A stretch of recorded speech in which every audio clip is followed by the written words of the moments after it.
And just to recap, a stunning announcement from the White House late tonight. U.S. President Barack Obama called an incredibly rare late news conference to tell the world that Osama Bin Laden is dead. Here's what he said. Good evening.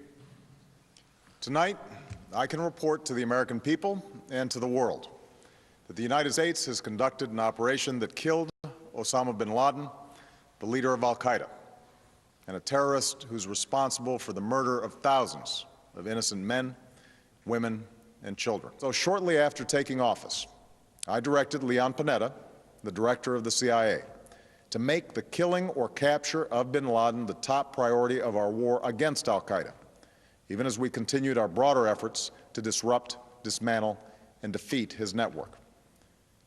Then, last August, after years of painstaking work by our intelligence community, I was briefed on a possible lead to bin Laden. And it took many months to run this thread to ground. I met repeatedly with my national security team as we developed more information about the possibility that we had located bin Laden hiding within a compound deep inside Pakistan.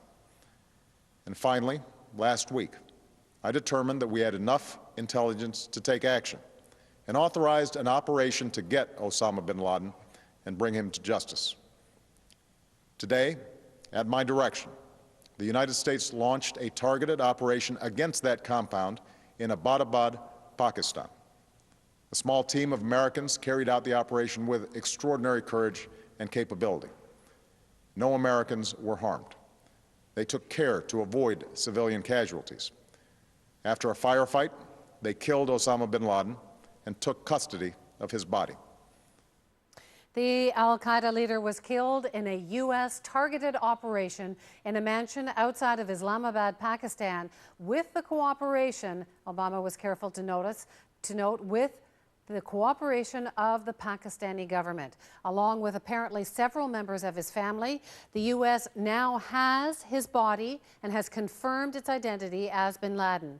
He, of course, was the mastermind of the 9/11 terror attacks in New York City and Washington that killed 3,000 people, including 24 Canadians. American forces have been on the hunt for him since that day, almost 10 years ago. Even before Obama made the dramatic announcement, word of bin Laden's death prompted an impromptu gathering outside the White House. People there celebrating with cheers and by singing the Star-Spangled Banner.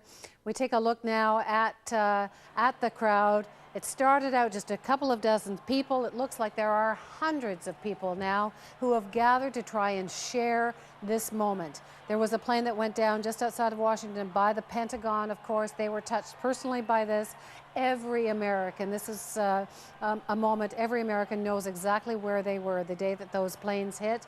And this is another moment that they will remember. This will probably be seen as the greatest achievement of the Obama administration. He has made it clear that that his intelligence, that the CIA, that he authorized them to go out and find him, that they found him, and then he authorized a targeted hit by perhaps special forces in Pakistan. To talk more about this now, I'm joined on the phone by Brian Stewart. So we've seen the reaction, both in New York City at Times Square. People are rallying. This is, Brian, you've covered al-Qaeda and the war in Afghanistan. There is so much excitement in the United States tonight, but also we're getting word from the U.S. State Department. They're sending out warnings that the embassies around, American embassies around the world, need to be careful. This is, it's partly the end of the story, but perhaps the beginning of another different chapter. Brian?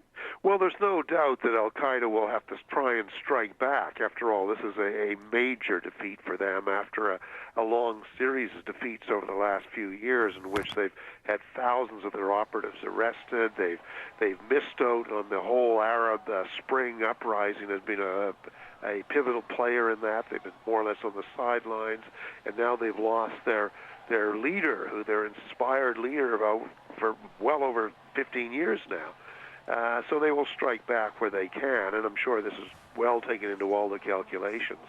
The real surprise here, I think, that a lot of the allies of the Americans are going to have, and when they express their delight, is there are many surprising things that we didn't think could happen here. The Americans get an intelligence lead back in August and are somehow able to keep it out of the pages of the Washington Post or the media.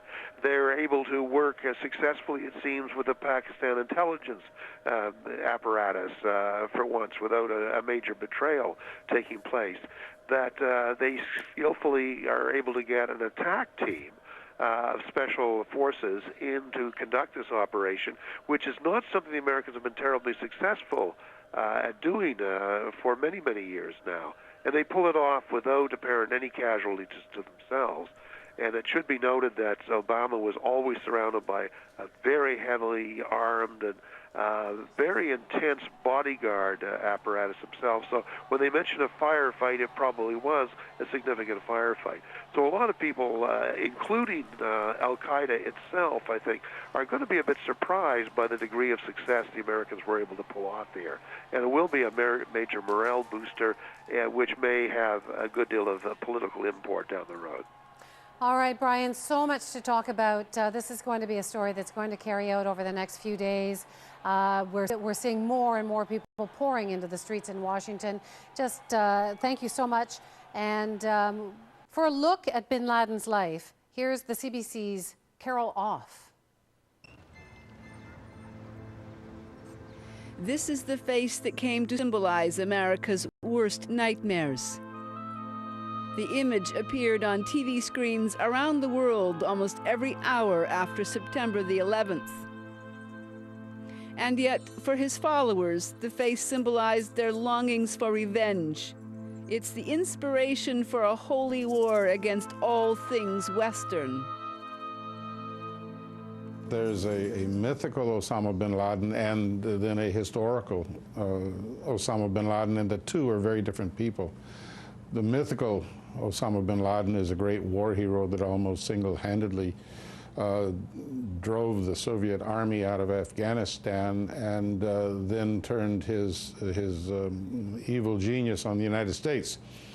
The reality is that Osama bin Laden was a Saudi multimillionaire that came into Pakistan, did good works, generally spent most of his efforts on building orphanages and homes for widows of martyrs and in some construction projects, and did very little in the war. But he has become the North Star, the metaphor for every aggrieved Muslim man in the world. Bin Laden first went to Afghanistan in the 1980s, along with tens of thousands of other young Muslim men, many of them from good middle-class Arab homes. They wanted to defeat the godless superpower, the Soviet Union,